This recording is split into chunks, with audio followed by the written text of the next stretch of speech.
Let's dive into it. On the line, Odyssey NFL insider Peter King for our weekly visit. And this, as you know, Peter, is a big one. Great to have you. How you doing? Everything is going good. Yeah, it's like either at the end of Sunday, home field is going to be at stake in the NFC, or home field will basically be all done in the NFC. What is your level of surprise that the Eagles, through what we have called now a 5-game, they're 5 games into an 8-game gauntlet, and they're 5-0? Well, I mean, the amazing thing is, as we sit here right now, the Philadelphia Eagles have a 2-game lead on the field for best record in the NFL in the loss column. You know, that is amazing. And when I talked to Jason Kelsey after the game on Sunday, he was an integral part, some bad, some very good in that game. And when I talked to him, he brought it up right away. I said, does it surprise you that, you know, you're 10-1 through this incredible schedule? And he goes, no, he said, I knew we were going to be good. I know everybody wonders about what happens to a team after the Super Bowl, but he said, I knew we were going to be good. He said, I am a little bit surprised that there isn't another team with us, that everybody else is clumped, you know, right behind us there. And, you know, that I think surprises me too. I'm not utterly shocked that they are where they are, but to have nobody else with them is just a little bit weird. That, however, isn't as weird as the fact that they've been beaten one time, and they haven't been beaten by Dak Prescott or Josh Allen or any of the Tua Tagovailoa, any of these great quarterbacks they face. They've been beaten by Zach Wilson.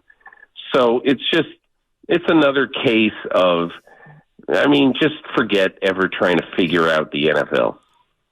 And is it the case where they've won 7 of their 10 games by 1 score? Is it a case of them being lucky, or are they clutch? What would you put your finger on, Peter, in terms of why Philadelphia is 10-1 and not 8-3 like everyone else?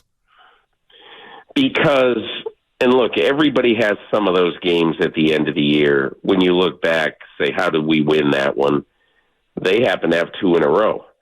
You know, they won on Monday night against Kansas City in Kansas City when Travis Kelce very uncharacteristically got the ball punched out in the red zone, and then Marquez Valdes-Scantling dropped what would have been the winning touchdown pass in that game. So, you know, those things happen. You know, everybody can say, but they ended up winning. And obviously the game against Buffalo, I mean, the Bills put up 504 yards in that game against a good defense.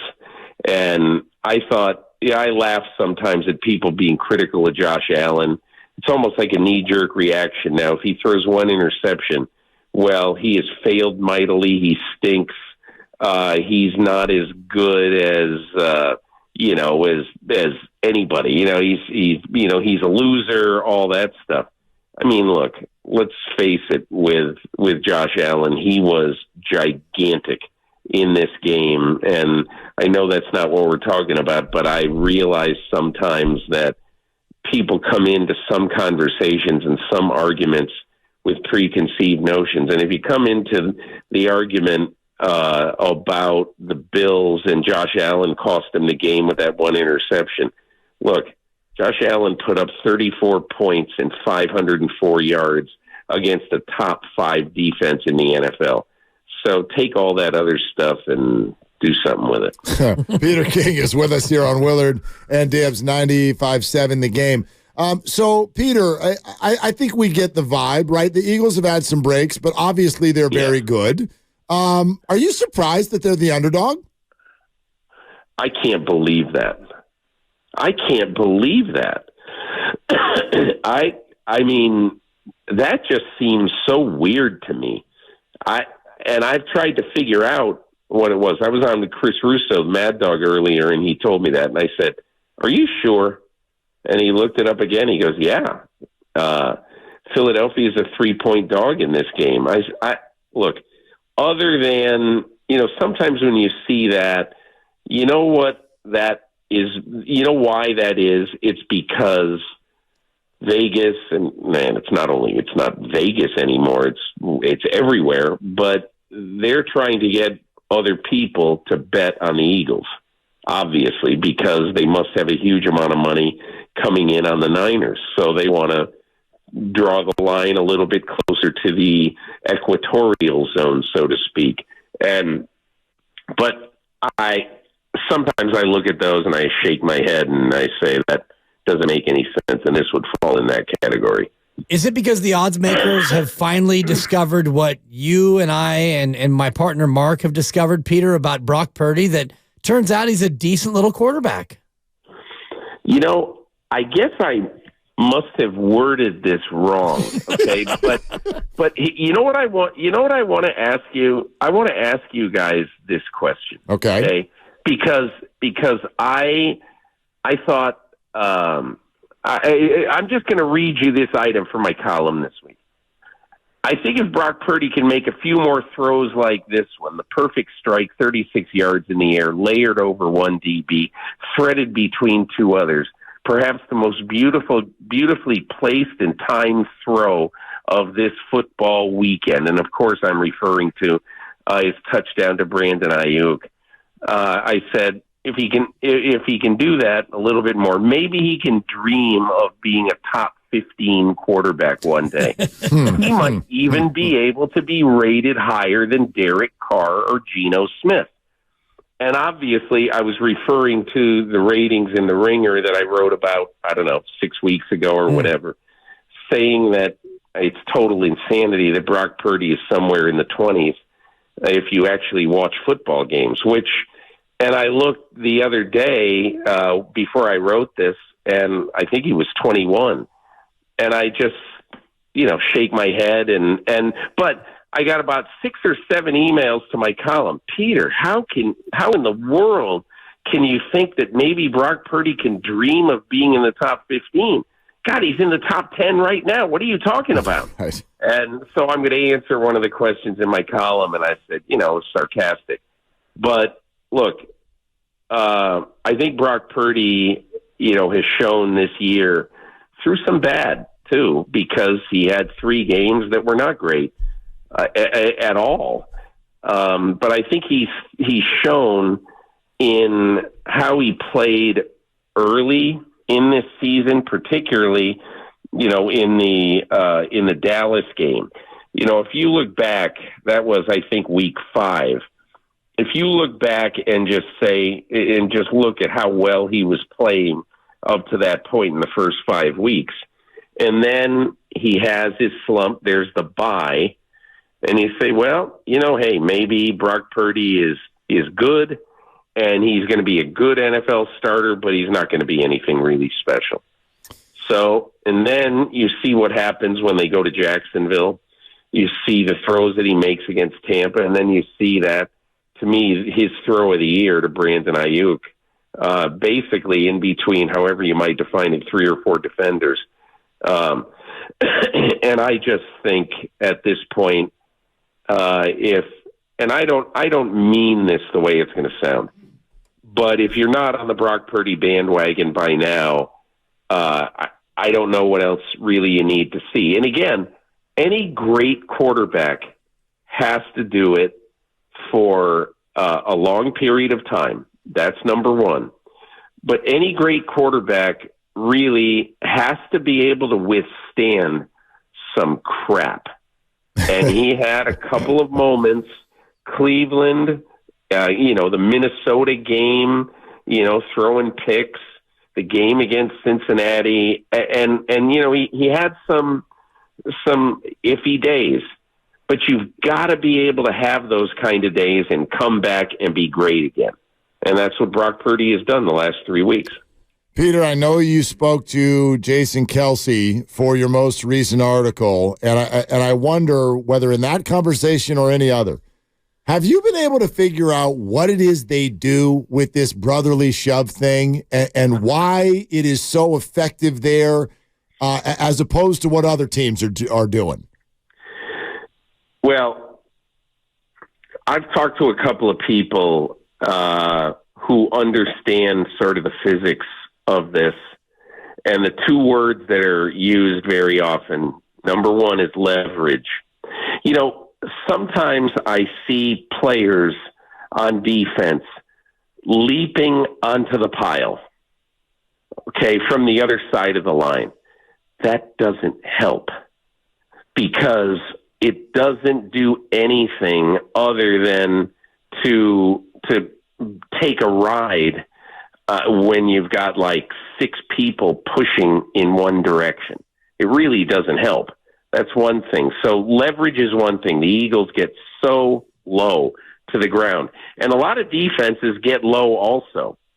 But the other thing that happens, okay, is that if you watch a lot of times how the Eagles block, they don't just block you head on. They sort of, and I'm not saying it's a corkscrew effect, but what I'm saying is that if you look and see both sometimes how Jalen Hurts approaches the pile, he doesn't just go in head on and say, okay, guys, push me. You know, he has a plan for each time that they do this. You look for a gap and you try not to ever hit anybody body to body. You're always looking for that crease. And so therefore, you might spin around a little bit when you first get in there. It's a little bit thoughtful, is what I'm saying. It's not just a matter of force. And so I think those are two of the things that happen. But I also think that one of the things that is different with the Eagles is that, look, these guys invented it. They have a really, really smart offensive line coach named Jeff Stoutland, who is fantastic. And Jeff Stoutland's whole attitude about this is that we are going to continue to make changes when we have to, when teams do things to stop this. So this is not an inanimate object. This is actually sort of a living, breathing play, because I guarantee you that if you look at one from a year ago, it's going to look similar, but I would bet that the players are even lower down than they were a year ago in terms of leverage, and you're going to see different action by Jalen Hurts because he knows that he just can't do the same thing every time and it'll work. Much like many organisms, though, Peter, at some point it must be eradicated. Would you imagine that the league is going to look at this play and see how unsightly and how potentially dangerous it is and look to eradicate it from the ecosystem next year? Look, I know there's two really influential people in the rules-making universe inside the NFL who wanted this out after last year. They don't think it's a football play, nor do I. Especially when everybody in the NFL talks about injuries and keeping people healthy. You know, and I'm not saying because, I mean, look, Kelsey told me this like a month ago when I was talking to him about it. He goes, the reason that guys are really not getting hurt on this the way you might think it is because these aren't collisions. They're just heavy movements, or they're movements of very heavy bodies.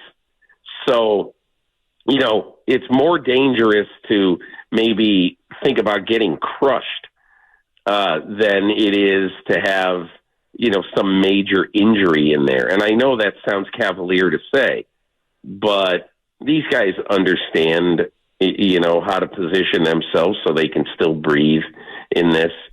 But I think one of the reasons that people are so into this is because the Eagles basically thought of this, developed it, perfected it, and used it almost to perfection.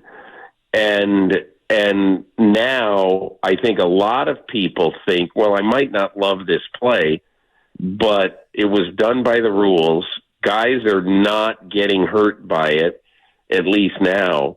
So until we see a real problem, we're not going to do anything about it. And I think that is how it stands right now.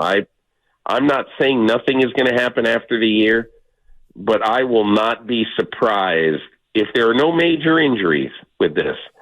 I won't be surprised if the NFL just looks the other way and lets it survive another year. Peter King is with us here. Odyssey NFL Insider, Willard and Dibs, 95.7 The Game. We love our weekly connections with Peter King. Hey, I feel like we're still getting to know Nick Sirianni.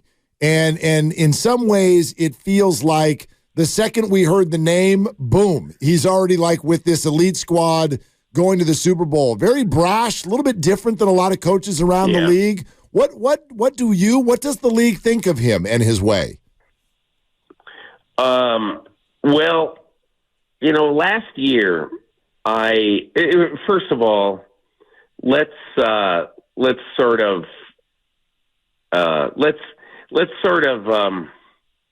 figure out now, basically who Nick Sirianni is and all that. I think one of the reasons why he appeals to the people in Philadelphia, even though he's not from Philadelphia, he's from Roger Goodell's hometown, Jamestown, New York. And, his dad was a coach, and he worked absolutely all the way up, after playing at Mount Union, an Ohio Conference school, Division III school. He worked all the way up. He had no silver spoon. He had nothing. He just worked his way up to getting this job. And I remember when he got this job, when he got this head coaching job, all right, it was 2021. So it was like January of 2021. And it came down to Nick Sirianni or Josh McDaniels.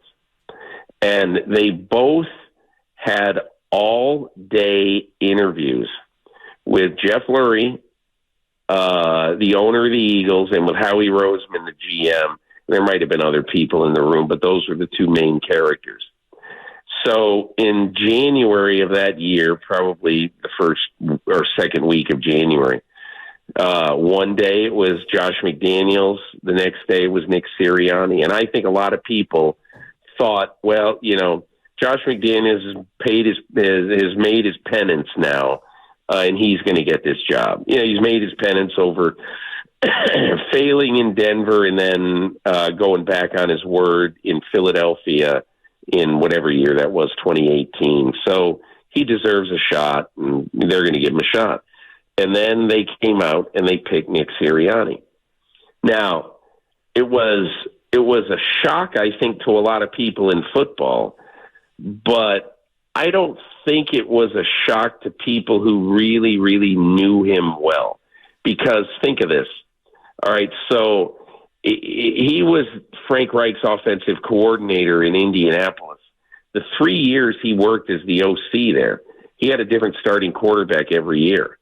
He had Andrew Luck, and then he had the weird Luck retirement, so right away he had to get Jacoby Brissett ready, and then they had Phillip Rivers in that. And in those 3 years, they made the playoffs twice and were top half of the league on offense easily every year. So it was an interesting time. And the one other thing I would say is before the Super Bowl last year, on Saturday morning, I do this thing every year at the Super Bowl, or most years, where I ride to work with the head coach of one of the teams at the Super Bowl, in the Super Bowl during the off week before they go to the game site. And last year it was Sirianni. I did it at, 5:30 in the morning on a Saturday before, 8 days before the Super Bowl. And the one thing that really sticks out from that half hour in the car with Sirianni is how incredibly unsurprised, unaffected he was, A, to be in the Super Bowl against Andy Reid, B, to be one of the most popular guys in Philadelphia after growing up in a just tiny little town in Western New York and being kind of a nobody for so long in the coaching business, at small colleges, Mount Union, Indiana, Pennsylvania, all that. So he is not surprised at where he is. He's not intimidated by anything. He doesn't think that he loves Andy Reid, respects Andy Reid, but he didn't go into that Super Bowl thinking Andy Reid is, unbeatable or anything like that. He's got it in the right perspective. So, I don't know, a few thoughts on Nick Sirianni. Yeah, absolutely. Yeah. Peter, hey, before you run, how important is home field advantage to the 49ers? Oh, I don't think it's that big a deal. I mean, the 49ers, unless the sky falls, they're going to have one home game, and then the second, and then they'll have to either go on the road for one or two, or, they'll get to play all of them at home. You just don't know. I mean, the big advantage to home field, and I believe that it is more important for the Niners to get it than it is for the Eagles. And it doesn't really have a lot to do with the fact that, of course you want to be playing at home and, there's a great advantage toward playing in that mayhem place of Lincoln Financial Field. This totally has to do with the team. This has to do with the fact that I don't know what's going to happen in the next 6 games. Nobody does. But I do think the 49ers have a much better chance of needing the week off to get somebody, I don't know who it is, to get somebody healthy.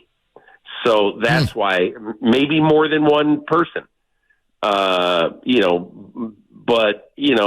I do think, so I think home field is more important to get for the Niners, but in no way do I think that if they are at full health and they have to go anywhere in the playoffs, I don't think home field really matters that much. I say home field matters because you get the week off and you get to get your team a little healthier. Yeah, I think that's a really, really good point. Hey, Peter, always awesome to have you, and we'll talk to you next week.